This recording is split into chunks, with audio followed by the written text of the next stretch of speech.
パフォーマンス改善を却下した上司が大手顧客を失った結果、5秒なら問題ないだろう。2週間で解決できたのにね。これは、とある SaaS 企業で働くバックエンドエンジニアの話。私は26歳。SaaS 企業でバックエンドエンジニアをしている。うちの会社は顧客管理システムを提供していて、私の担当は基幹 API のパフォーマンスチューニング。使ってる技術スタックは Node.js、PostgreSQL、Redis。おお、モダンな構成じゃん。顧客は中小企業から大手企業まで幅広くて、特に大手顧客は年間契約で6000万円の売り上げがあった。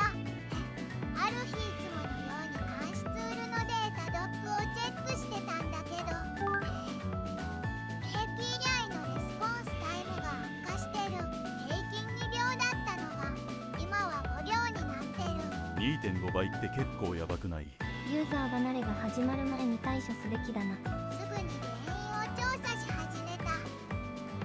データベースのスロークエリログを確認すると N+1 クエリが大量に発生していた。さらにインデックスが適切に設定されていないテーブルもあった。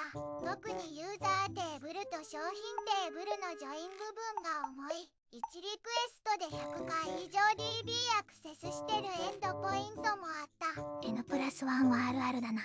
私は3日間かけて詳細な分析レポートを作成した。全部で50ページ。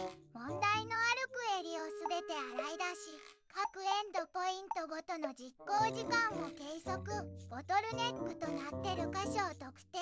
改善案とその効果を数値で示した。結論、コース2週間で 90% の改善が可能。すごい。ちゃんとデータで示してる。このレポートを持って上司に報告に行った。上司の PM、40 代の男性なんだけど、もともと営業畑の人で、技術的な知識はほぼゼロ。あ、サッシ失礼します。ー。おう。なんだ？ API のパフォーマンスが悪化している件で報告があります。こちらが詳細な分析レポートです。50ページ。長すぎだろ。詳細なデータと改善案をまとめました。現在 API のレスポンスタイムが平均5秒になっています。5秒。別に問題ないだろ。5秒は遅いだろ。いえ、以前は2秒だったんです。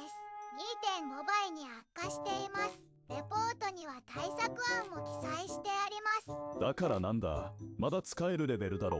ユーザー体験が大幅に悪化しますし、このまま放置するとさらに悪化する可能性があります。可能性って推測で仕事するなよ。データに基づいた予測です。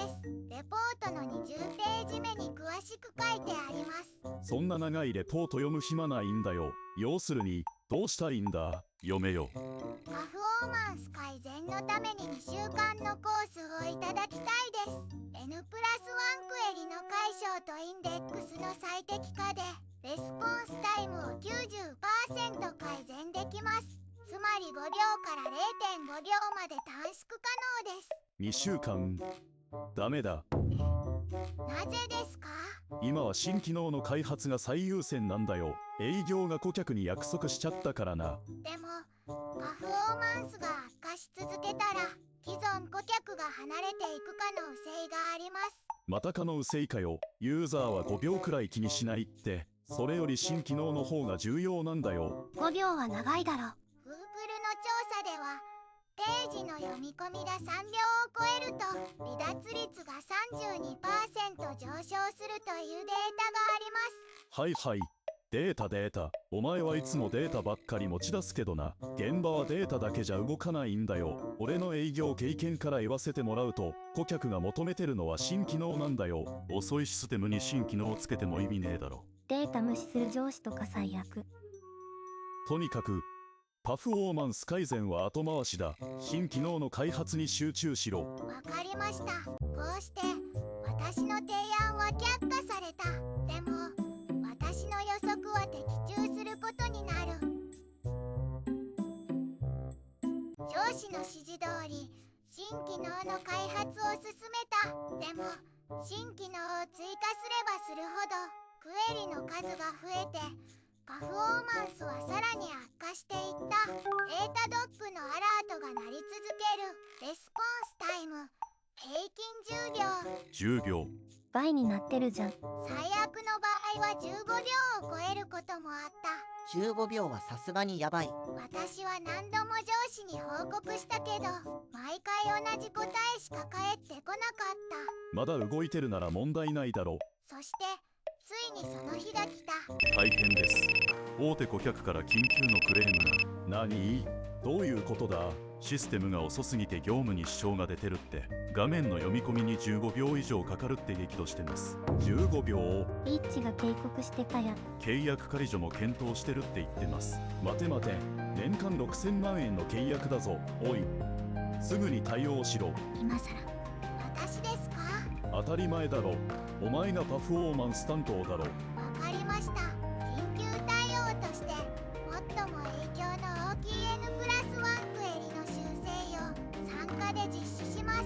これで 50% 程度の改善が見込めます。参加？ダメだ。今日中になんとかしろ。今日中は無理です。テストも必要ですし本番環境への適用も慎重に。言い訳するな。お前がちゃんと監視してなかったから悪化したんだろう。2週間前に50ページのレポートで報告しました。エータドッグのデータも全て添付しました。その時に対応していればこんなことには。過去の話をするな。今を何とかするのがお前の仕事だろ。今日中に改善しろ。できないなら徹夜でもしろ。これパワハラだろ。結局その日は朝の4時まで作業した。応急辞書として最も影響の大きい部分だけを修正。でも根本的な解決にはなっていない。レスポンスタイムは10秒から7秒に改善した。でも根本的な解決にはなっていない。翌日大手顧客への報告があった。先方はまだ不満そうでした。7秒でもまだ遅いと。1ヶ月以内に大幅な改善がなければ契約解除を検討すると。おい、どうするんだ？以前提案した通り根本的な改善が必要です。2週間のコースをいただければ。まだそんなこと言ってるのか。お前の対応が悪いから顧客が怒ってるんだろ。もっと真剣に取り組め。今度の土日も出勤して対応しろ。その後も週末出勤や深夜対応が続いた。応急辞書を繰り返すだけで根本解決はできない。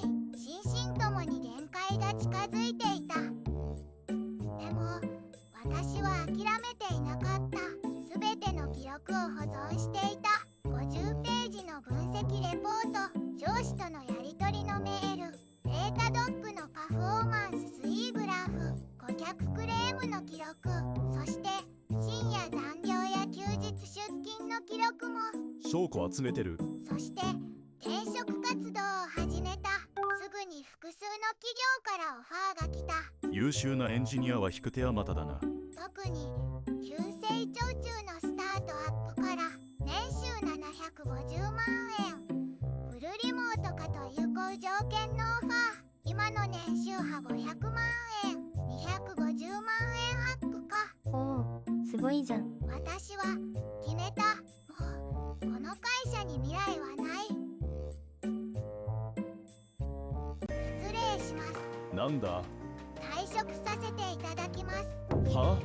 退職？来た。はい。1ヶ月後に退職します。今、大手顧客の対応で大変な時なのに。だからこそです。私の提案を聞いていただけていればこんなことにはなっていません。は？結局逃げるのか。まあいいさ。パフォーマンスチューニングなんて誰でもできる仕事だからな。そうですか。それでは引き継ぎ資料を作成しておきます。ああ、頼むよ。私が退職した後、会社では新しいエンジニアを採用したらしい。経験1年の若手エンジニア。経験1年って大丈夫なのか。私の年収は500万円だったけど、その人は300万円で雇われたと聞いた。安く済ませようとしてる。退職して1週間、元同僚から連絡が来た。大変なことになってる。何が？大手顧客が契約解除を取引に通知してきた。年間6000万円の契約が飛んだ。やっぱり想通りの展開。それだけじゃないの。システムのレスポンスタイムがさらに悪化してて、今平均20秒超えてる。さらに悪化してる。新しく入ったエンジニアの人、パフォーマンス改善の知識がほとんどなくて、リスクの引き継ぎ資料を裏目の理解できないって。話を素敵な内容から書いたのに。それに SNS で炎上し始めてる。うわあやばい。 SNS？ うちのシステム使ってる中小企業の人たちが〇〇社のシステム遅すぎて使い物にならないってツイートしまくってる。営業部はクレーム対応に追われてるし、他の顧客も契約解除を検討し始めてる。そうなんだ。 PM は必死に言おうとしてるけど、社長が激怒して緊急調査を指示したって。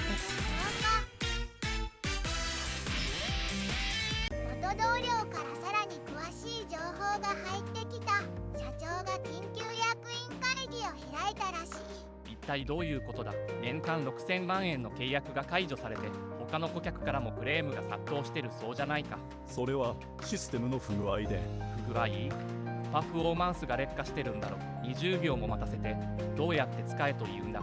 新しく採用したエンジニアが対応中です。なぜこうなる前に対応しなかった？それは予測できなくて。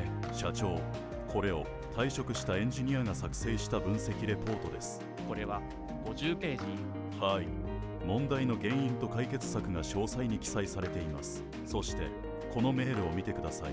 PM が改善提案を却下したメールです。なんだと？5秒なら問題ないだと？ユーザーは気にしない？貴様、何を考えていた？